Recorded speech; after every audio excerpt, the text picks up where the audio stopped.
You better than me.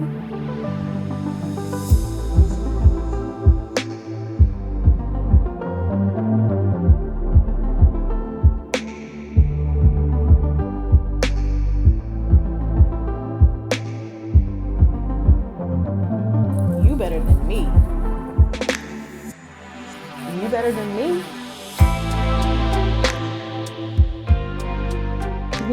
What's up, y'all? It's your girl, Fallon, and I'm here with Kristin, and we are bringing you another episode of You Better Than Me, the podcast. What it do, Kristin?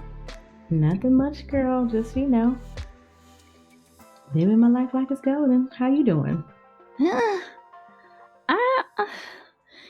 That's kind of like a layered question. How am I doing in this moment? How am I doing right now? How have I been doing? Like, I feel like that's such a layered question. Which answer do you want? Do you want Hey, girl, it's the wedding planning getting to you. What's going on? child? What is it? Life. I feel like November by itself is just a lot for me. And anybody that knows me knows that November is my favorite month. Like, yes, obviously that's the month your girl was born, but I feel like life has been lifing so much and like making so many changes that now I'm kind of working against the grain. Like I'm over here planning this wedding with it in the back of my head that it's November. This is the month that my daddy passed away, and like I think reality just hit me that I'm like literally planning a wedding and my father's not here.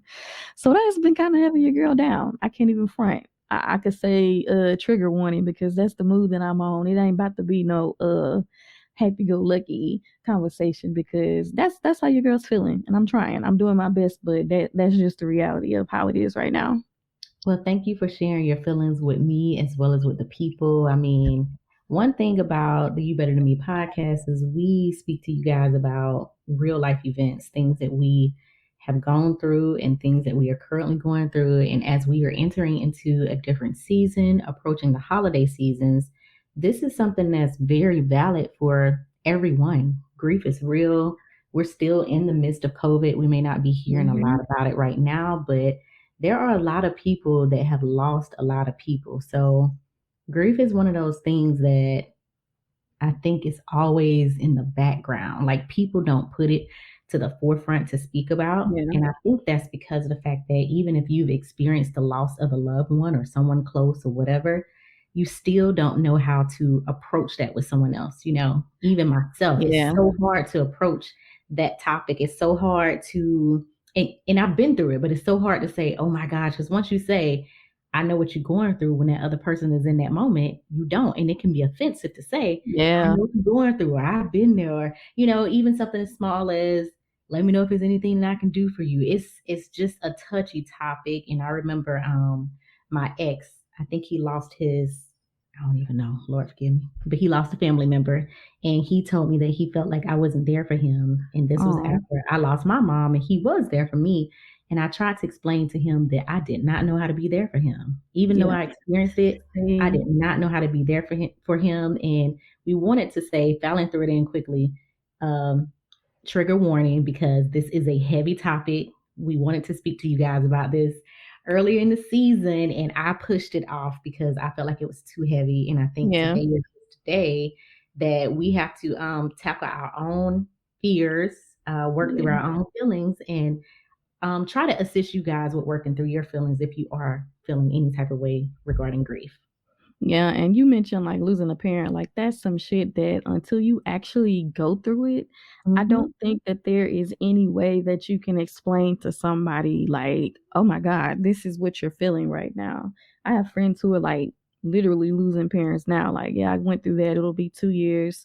But we're at the age, like the conversation becomes so more just prevalent because we 40, we ain't no Thundercats no more, as Baby says it. Like we're at that age, and our parents are obviously getting older too. I know you have kind of like a unique situation because you lost a parent at a younger age versus me. I lost a parent like coming into like days before I turned 39. I think that's what I turned 39. So even that kind of hits differently. So I it's people are going through it, and I'd be remiss if I said that it was easy for me to even just like get really stuck on like a joyous occasion when that's on the back of my mind.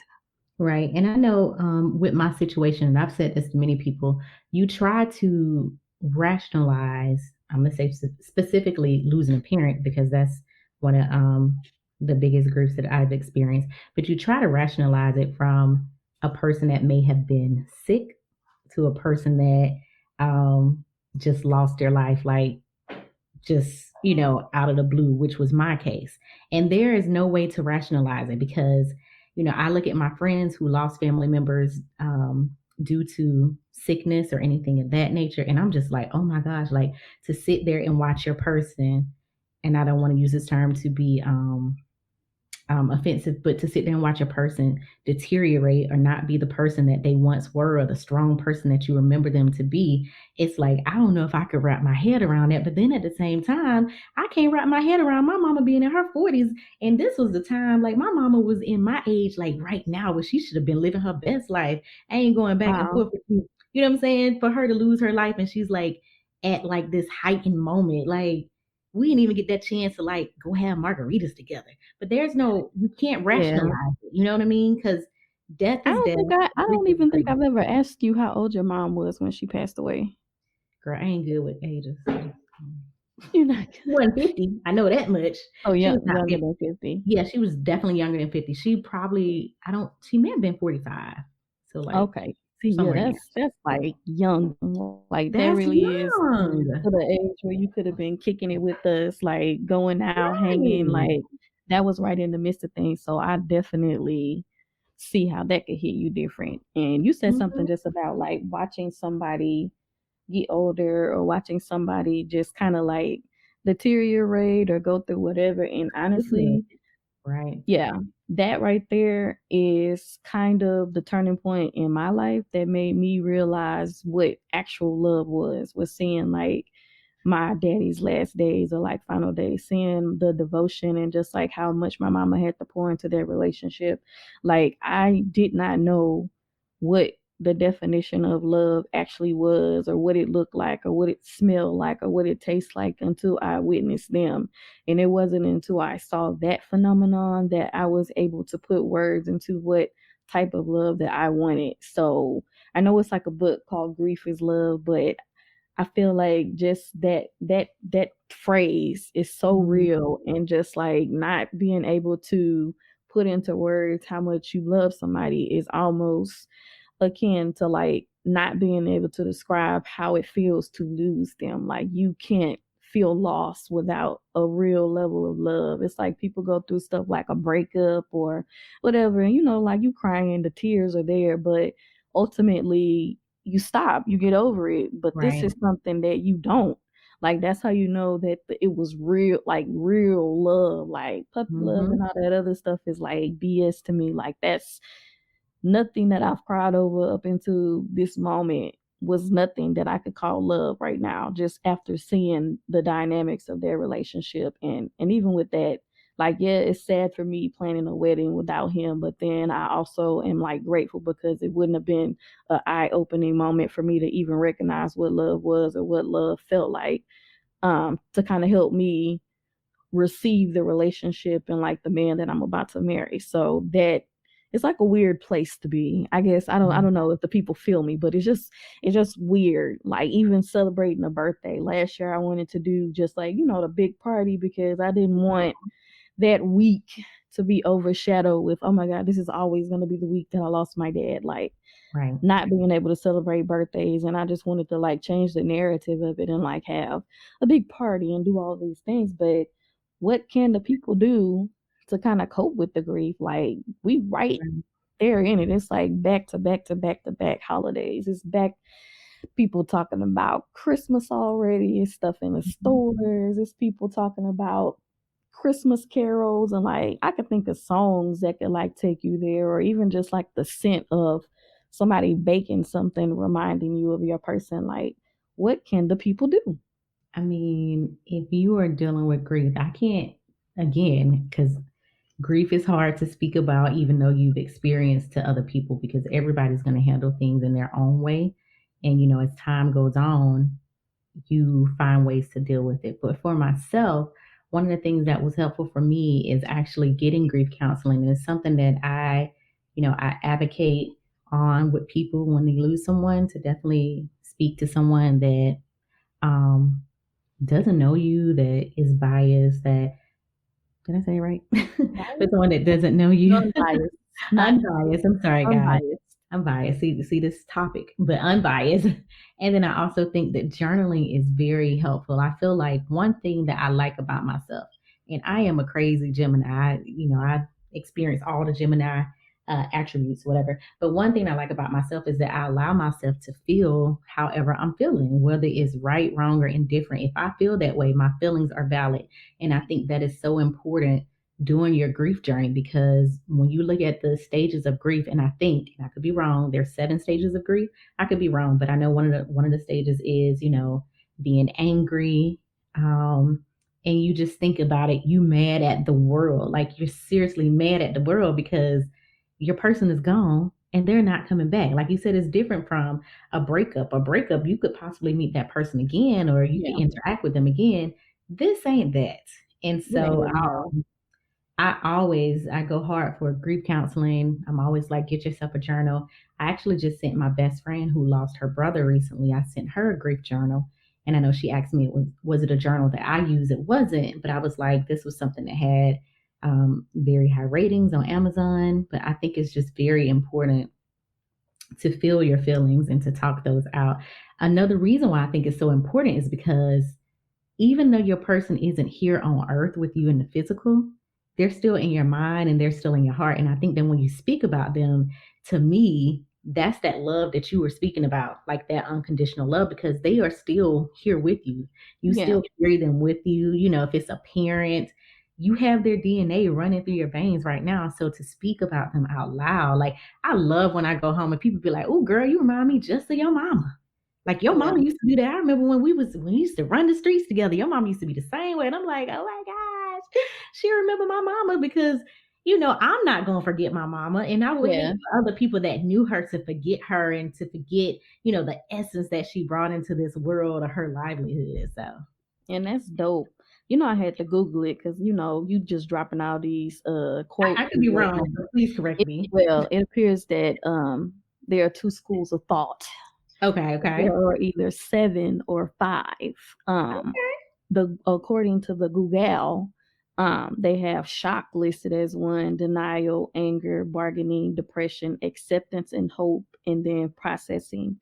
For me, I feel like mine, I've had it in different ways. Like, my father suffered from like an illness that was deteriorating. Like, I saw the fall, I saw it all. So losing him wasn't necessarily a shock. So I don't know if those processes work for me, because I don't feel like I went through a shock because it was like expected.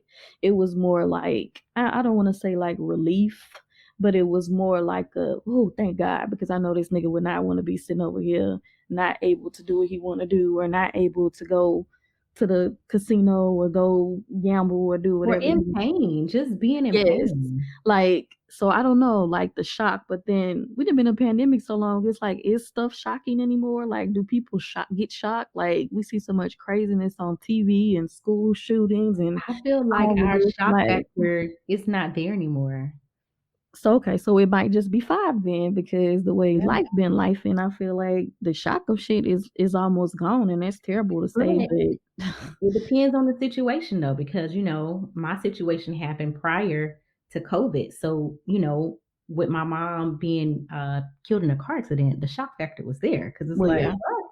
yeah. You know Now what I'm saying? that So one is you real. think about stuff like that, or just, a school shooting, a shock Yeah. factor will still be there. Even though, if you don't have anyone that lost their lives, you may be like, oh my gosh, like, I'm desensitized because I'm seeing it so often. But if you're in the midst of that and you're losing a loved one, the shock value is still going to be there. Yeah. You're right. I think that's real. All of Google, now Google is a good resource, because I'm seeing like all kind of other things that are like bringing out thoughts in my mind, like how long is a healthy mourning period? And then the next thing that Google is talking Right. about is the difference between grief and mourning. I didn't even know it was a difference. Is there like a difference in your mind before I tell you I what the feel like Google feels like? the only difference with grief and mourning is when I'm about to sound real ignorant. When Queen Elizabeth died, and they was like, "We in mourning," and I was like, See it. "Okay, is So that just like you just being quiet and being still?" apparently, the mourning part is the outward expression of the grief. So that's the actions, the doing Hmm. stuff. Well, you know what? I'm happy that you said that because here's the thing. If the mourning part is the outward expression, it makes me think about being in the workplace. You know what I mean? Because you're grieving, but you're in mourning. So when people come to you a month later, you're still doing your mourning, right? Yeah, and it ain't. I don't think it's no time limit. No And I time feel like limit. you told me there's no time limit. That's even with like moving on. Like if your spouse dies or something, There's like no time is it limit. an appropriate timeline before somebody start dating? Like just because I'm still grieving or in my mourning period doesn't mean that somebody else who may have been close to that person, like maybe their timeline is different. Like there's no set timeline. I feel like sometimes as black people, and I know you know your go-to is slavery, that we are taught not to openly and outwardly show that like the pain or whatever. And like if somebody then got sold off or killed or whatever, like you couldn't have been on the plantation like crying or whatever because you would have got beat even worse. I feel like that's one of those things that may or may not have been ingrained in DNA and like passed down. Like be strong, like telling little boys, be strong. Why you gotta be strong? Like this mother could be dying literally on the inside, hurting, and everybody in your face telling you to be strong or like man up. Like I feel like that's not necessarily healthy. Well, you're right. I'm always gonna refer to slavery because slavery has our people that are descendants of slaves in a chokehold because so many things we weren't able to just experience. We had to put a band-aid over so many different things. And so this is definitely one of them, Yeah. grieving is one of them. Like, I mean, I would be interested. It makes me feel like maybe I need to do my own, research and work just to see how people move through the grieving process during slavery. And it may not even be grieving from an actual death. It could be being sold Yeah. off because that's different. You know what I'm saying? But That's still a loss. it wasn't no internet. You weren't gonna find out where your Yeah. man went or where your daddy went or where your child went. You wasn't gonna find that out at all. So I feel like it could be the same though. That ain't the same as no breakup. Like that level yeah. could have been, I feel like it's the same because you're never gonna see the person again. That's a permanent loss. And you weren't allowed to mourn. You probably were grieving. You probably internally were going through all those emotions. But since we know what the Google then said about the mourning, you weren't allowed to like outwardly express that. Like we didn't have the grace of the United Kingdom to put on a show and wear black and be depressed for the 10 Right. days or however. Like we never have been afforded the opportunity. Like us as a people have always been told on that be strong, blah blah blah, don't show your emotions type stuff. And I feel like maybe that's why a lot of times the conversation don't come up because we've been told so many times you got to be strong, got to do this, or they wouldn't want you to do that, or I how. will say, when my grandfather passed, I think that was so embedded in me. Like, okay, you need to be strong. Like, you're the oldest grandchild, blah, blah, blah. Your mama going through it, your grandma going through it. And when I tell you that after he passed, like, I don't know if y'all know this about me, but I done had like I done had so many jobs. So at this moment, at that moment when my grandfather passed, I was working at a health food place, and this lady had like this like it was like some vitamins that was supposed to have like all these vitamins and minerals in it, and it was like $23. But I was a broke college student, so just to buy a bottle, I was like, man, if I want to spend my $23 on this, anyways, I ended up buying a bottle and I was taking it because it was supposed to be vitamins. Then my grandfather passed, and whatever these vitamins were, I lost my voice. Oh gosh. I lost my voice. I sung at his funeral. I guess I got it back for today, but I lost my voice. But I'm saying this because in my mind, I felt like I had to be so strong. And once the funeral was over and I ended up going back to where I lived at, to my apartment, it was a total breakdown for me. It was Yeah. like crazy. I remember my ex-boyfriend from high school. He came to stay with me for like a week. It was really, and my granddaddy did not like him, but was, it was, it was crazy. So No, that I think that could be something that we should encourage the people not to do, not to Yeah, not to go definitely. back. I feel like if we putting it in our, you know, we've been building our healthy toolkit of like living the best life ever. I Mhm. think one that we need to put in our Black womanhood toolkit is one, not letting those memories fade or disappear. Mhm. I don't know if you saw the movie Coco or not, or know anything about like the Dia de los Muertos and the all that, where you gotta light your candles and they do all these things to invite the ancestors and all of that back. Like a lot of people in Latin culture in Mexico, certain places in Mexico, they're like really big on that. But then you also got to say they weren't slaves like that either, and they weren't told that they had to pretend the people was gone to keep on moving. Like I Right. feel like just honoring memories and like keeping people's thoughts and stuff that they said or did or even recipes or stuff that they taught the family alive is so important. And just thinking about that, I know we gotta pay the church's money. You even said something about singing at the funeral. We'll go ahead and pass the collection plate around for the pyro real quick, and then I want to bring up something else that just popped into my mind when we come back from paying the church's money.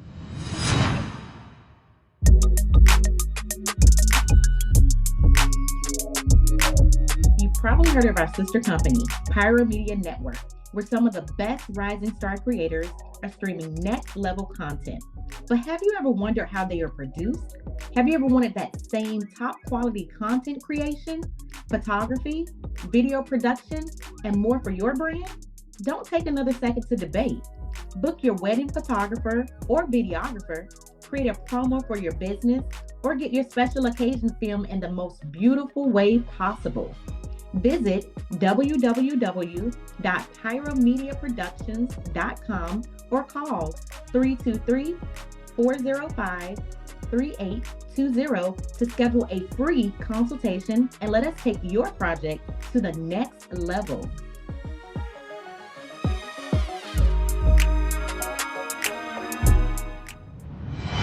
So just the idea of like outwardly being able to mourn. You know how we'll be like, oh, pour out a little liquor, or they'll be like, oh, this one's dedicated to my. No, I listen. I didn't want to forget it, so I wrote it down. I tip my 40 to your memory. Take a sip Sip now and night. to thinking that. Yeah, I feel like maybe at one point we did celebrate and maybe that trickled down from like the continent, like things like that. Like I want to have like a memory table set up at the wedding, or I want to do something that's gonna be in remembrance. Like I know seeing it's probably gonna tear my ass up, but No, I feel like just like you said, like their presence and like people being with you and all of that, keeping their memory alive is so important that you kind of have to do that. Um, are you I gonna would go see? encourage you. I would encourage you to do it. Are you gonna Definitely. go see? Not even trying to change the subject, but that just made me think about Black Panther. You wearing your all white to go see Black Panther? I don't even think I have any all white. I'm looking around like, what am I all white at? I don't think I have all white. But you know what? I'm gonna hit up Shein real quick. I feel like the community just as a whole, like when Chadwick Boseman passed away, that the grief was so strong that the Yes. mourning period is gonna still be a showing of that grief whenever people go see that movie. So that got me thinking like you gotta wear your all white, you gotta do these all things and like I don't know. I don't remember necessarily like being torn up about him passing away, but I do know other celebrity deaths that like tore me down. Like Who told you down? Aaliyah tore me down. I was in college when that happened. Mhm. I that like tore me up.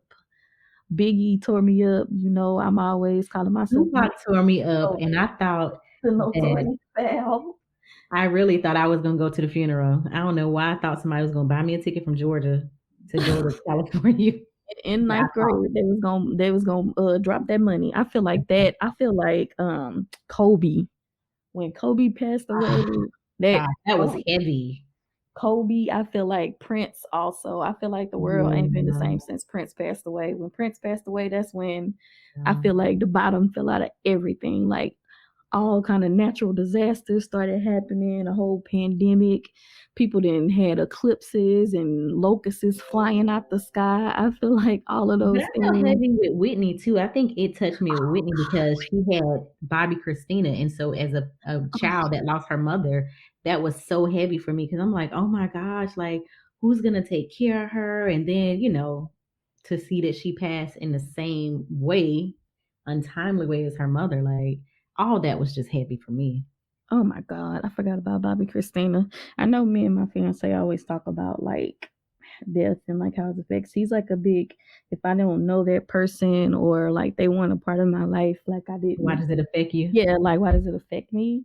But I don't know. Like I'm one of those people that's like so into like music, like losing Prince really tore me up, or like losing Whitney Houston and Aaliyah really tore me up. Like I could think of like artists right now that I probably would be like hurt, like it would hurt my feelings. Like, damn.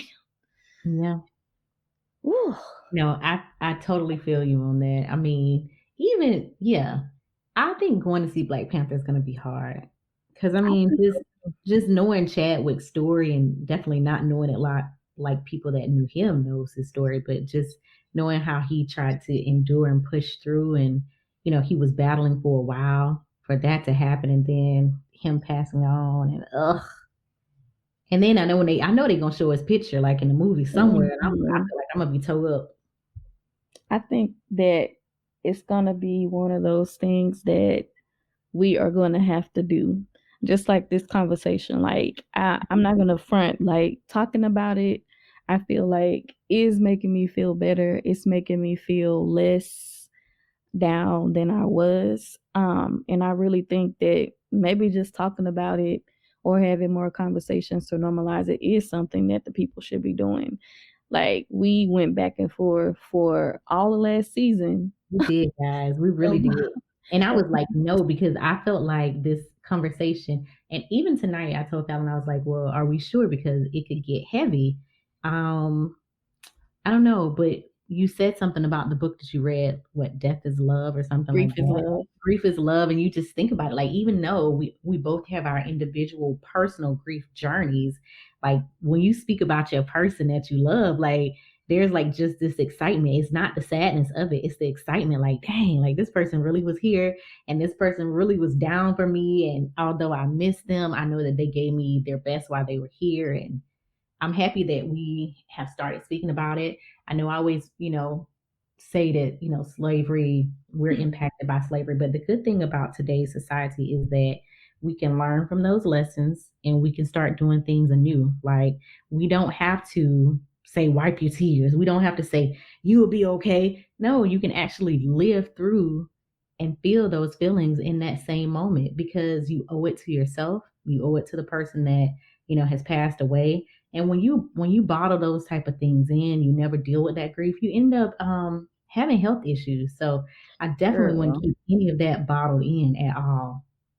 I think that health issues and like the fatigue and stuff is something don't people don't realize. Like Mhm. that grief really makes you sick.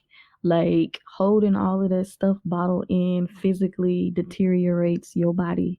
It's making your stomach hurt. It's just like bringing your Somebody needs to mood do a study down. on it, and I wonder if there are any No, studies on it, the I'm effects of sure it grief. is. I feel like it Yeah, is. It's probably some white person that did one because we still a little tiptoeing around. I'm just keeping it real. We be kind of tiptoeing around it as a people, and that's still why I repeat that we got to put those conversations a little heavier in our toolbook, but in our toolbox because we don't talk about it. Like I feel like it probably is a study about that. Like there are so many other studies out there that others have written about or others have spoken out on because we kind of have chosen to kind of smuffle ourselves or silence ourselves. So I feel like, yeah, it probably is a study out there. But I yeah. know that the fatigue is one.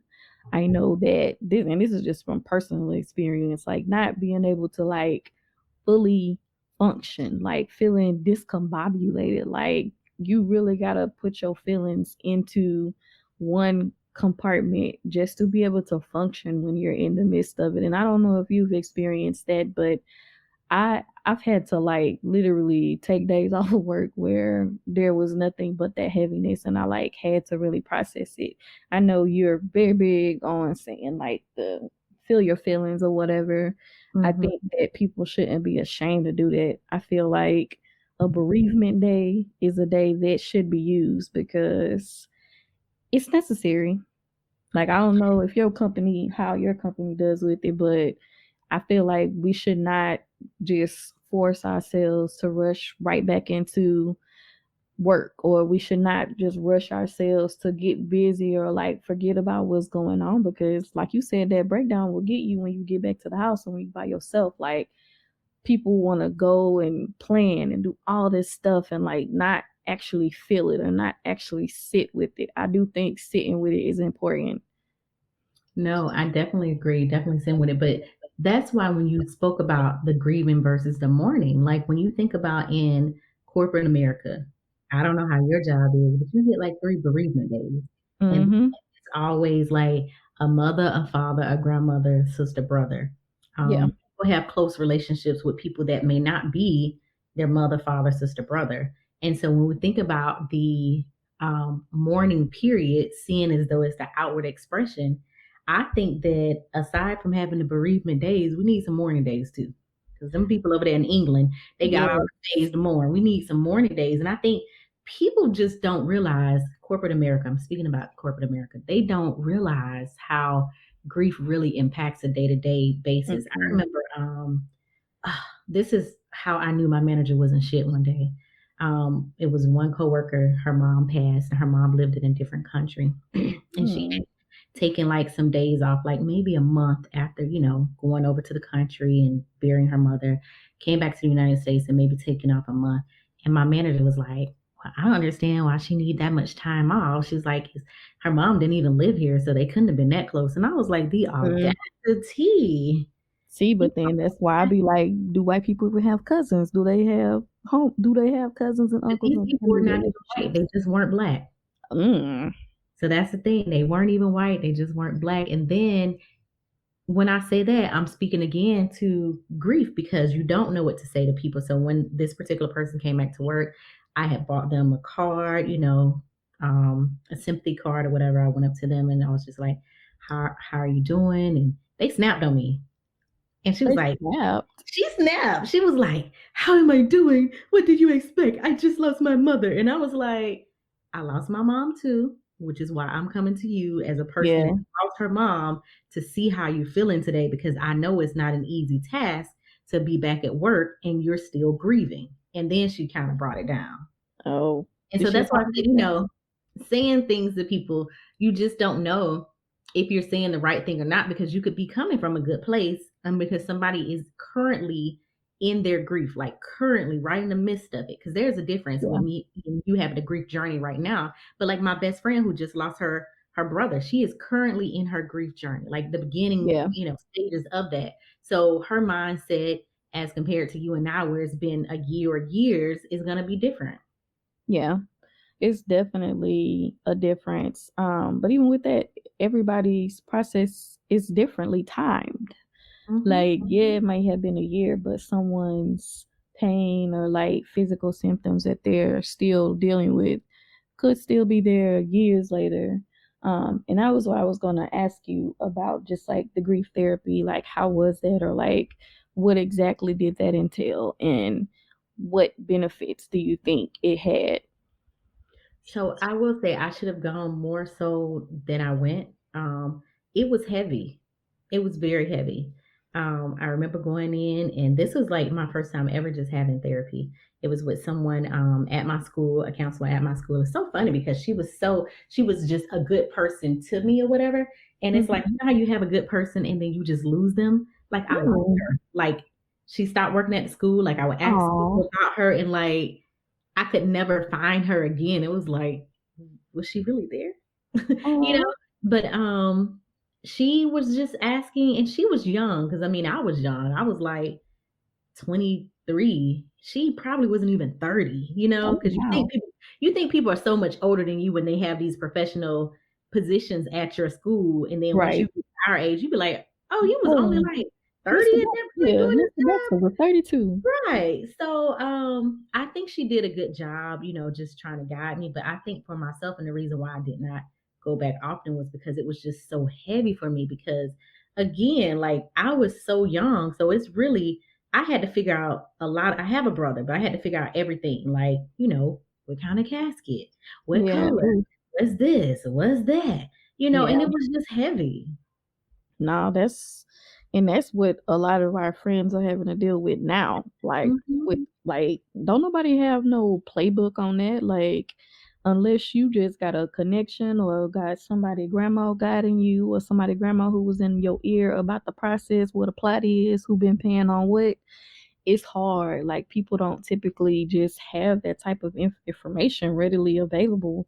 Like that's not like common knowledge. That's not nothing that they teach you or talk about. Like I know that was hard. Like it's no ifs, ands, or buts about it because Yeah, it who was hard. knows? And then another thing that was hard, and I don't know if you experienced this, but just me being the oldest, of my mom's kids, just me and my brother, I even felt guilty when my mama insurance money came, to the point that Guilty. I held a check for so long that they had to cut me another check. Oh Because wow. also, yeah, in one way to me it was like if I cash this check, that means that she's really gone. Like she really not coming back. And it's like I said it before. I'd rather have my loved one than have some dead person's money. Child. I Say just that. really, I would rather have that.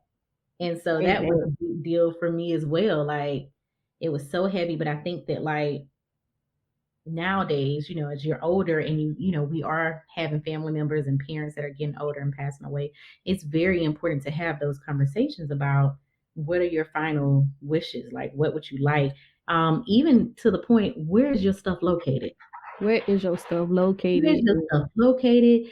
Do you have the right type of insurance? I remember my grandma, working in education. And so back then, and I don't want to get into this topic because I know I could be wrong, but back then they had like term life insurance and people weren't Mm-hmm. living as long as they're living now. And so I think one of my grandma's friends, like they both had the term life insurance, but they both were approaching the age, whereas they needed more insurance because they had outlived that particular age. Oh So one wow. of the friends, she did the paperwork, but didn't tell my grandma to do the paperwork. So my grandma paying on this policy for all these years, and now she's exceeded the age of the term, and now she has to go look for another insurance because she's exceeded that one, and she didn't know that she should have extended the policy or changed the policy. So that means that now when you go get another insurance, you have health conditions because you're older, Oh and yeah. you get what I'm saying? Yeah, I feel It's like crazy. somebody need to do a episode on their podcast about that. It may not be us because I Yeah. ain't that knowledgeable in it either, and that's not my area of expertise nor legal accoutrement. But somebody need to do that. Someone needs to speak about it because it's affecting everybody. And my grandma be the first to say, like, don't be doing no GoFundMe. Don't be selling no fish plates for me. I was So just about to say the fish plates and the GoFundMe. I find solace in the fact that that was not our struggle, but I I do agree. believe that people need that education. And I also feel like you better than me if you judging people because me and you are some fully educated women and we don't know nary now thing about how to's. I still know people that don't even have wheels. I don't even have one, and I'm a whole attorney. So And you you better doing than well me for other people. and do them for other people Okay, I'm gonna need you to get right. and have not done my own. So I don't I know either. I'm about to say I know the conversation is really about the grief journey and getting through the holidays and like healing and all of that. But having those things in place can be helpful also because you're not going to be scrambling and gambling trying to figure out who getting big daddy car and where the money is. So you better than me if you out here judging right now instead of trying to actually help somebody or put some information in somebody's mind because shit, we don't even know fully about the process of grieving. We don't even know fully about the different stages. We don't even know about what we should be doing or what we shouldn't be doing. So you're wrong if you judge it because everybody is you gotta meet people where they at when it come to that. And we are proof in the pudding that education, status, title, MDs, JDs, PhDs. It don't mean nothing when you lose somebody that's gonna knock your ass the same way it's gonna knock down the next person in. And it's just no ifs, ands, or buts about it. That's just something we gotta know. So that I'll say that's gonna be my "you better than me" moment since you brought up fish plates. I will say, one of my friends, my sorority sister, shout out to you, Adrienne. I mentioned her before, but her and her friends, they were reading this book, and I had recently asked her about it. The book is titled Living Forward, A Proven Plan to Stop Drifting and Get the Life You Want. And basically, in this book, it kind of like guides you and tells you like the things that you should be setting up so that everything is kind of like mapped out until you pass away. And that was something that, and this was years ago, like maybe 2 or 3 years. I know it was before the pandemic that her and her friends were reading this book together, and they were actually taking the steps from the book and planning all of their stuff. So I know that one of my friends has her stuff planned out. I think my cousin KK, she has her stuff planned out as well. I don't. I just know that, I want party food served. I want party because it's supposed to be a party. Like, I want party food served, the meatballs, chicken wings. I want all that served for real. And I got my songs too. I need, when y'all roll me out, somebody need to be singing Going Up a Yonder, because I ain't trying to go nowhere else but Up a Yonder, okay? Well, let me put my request in too. I need somebody to hit me with "Come On in the Room," and I also need somebody to hit me with some "I Shall Wear a Crown." Well, I shall wear a crown when the family march in. Y'all need to be singing "I Shall Wear a Crown" because it's somber. But once you give my eulogy, when it's all over, once you give the eulogy and everything, by this time you need to know that I'm going to the upper room, and so Going Up a Yonder, y'all need to carry me on out with Going Up a Yonder. Okay. Somebody, we got, now it's on the record. We can put that in our last derivatives and in wills. We can get all that done. But I'm glad that we had this conversation. You have definitely helped me turn my sullen mood a little less sullen tonight. And I really hope that if anybody else is grieving or, having a memory or a moment about somebody that may or may not be there with them, that this conversation kind of let you know that you're not alone. It kind of let you know that life is still for the living, but you still got to pay homage to the people that put you here. You still got to put forth an effort to keep those memories alive, to keep those moments alive. And like you said, they may not be here physical, but the presence, the memory, the energy is going to live on forever. So now I can kind of reframe my thinking. Like, I'm blessed that God has given me this husband, and I'm hoping that old Willie is going to be watching from up above on a cloud or at somebody's heavenly racetrack, or walking down the aisle with me when I strut to marry my man. So I totally feel you on that. I will say one of the things that makes me feel so good, the connection that my mom and I had, because I grew up with my grandparents, was, even as a child, I would always have these very vivid dreams, and they would typically be before someone passed, which I had a dream before my mom passed about someone passing, but it was not my mom passing. But I'm saying this because one of the things that I always hope for my friends is that they can see their loved one in their dreams, because I have seen my mom in my dreams the night that my mom passed. I saw her in my dreams. Oh, wow. When I turned 30, that was a big moment for me. My mom came in my dreams. It's been so many memories that have been very, very good because I was able to see my mom in my dreams. And to me, it makes me feel like I still have that connection because the conversations that we have are like for the moment. So yeah, that's so dope. People that don't have that, I wish that everyone could have that experience. For real. Even though I'm speaking about it today, I really hope she come visit me in my dreams, because she hasn't been in my dreams in a while. So I hope she actually, I'm lying. I think she was in my dreams last week. I'm lying. Well, you've been in the streets, baby, so you might not have been. She might have been trying, but you've been in them streets, so you might have not. You might have slept through it. I'm my mother's child, so she too enjoyed. a little freak moment. So maybe But no, hopefully she will take a moment from them heavenly streets to come visit you in dreamland right. then. That's one thing that makes me feel good. And, just seeing my mom's car, of course, now is an older car, but when I see that car on the street, I always just say to myself, and it may not be anything for anyone else, but I was like, oh, my mom must be thinking about me because it's an Aw. older car now. So that's something that keeps me going. Yeah, and it's so funny because I had a moment like that literally, I think Saturday. I got in my car and I just saw like all these honey roasted peanuts in my seat and like in my cup holder. And my first thought was, this nigga Willie done been up in my car because anytime my daddy would get in my car, like he would be eating peanuts and cashews and all kind of shit. And I remember I'd be mad because I get in the Oh, car people like love them nuts, boy. sweeping this shit out.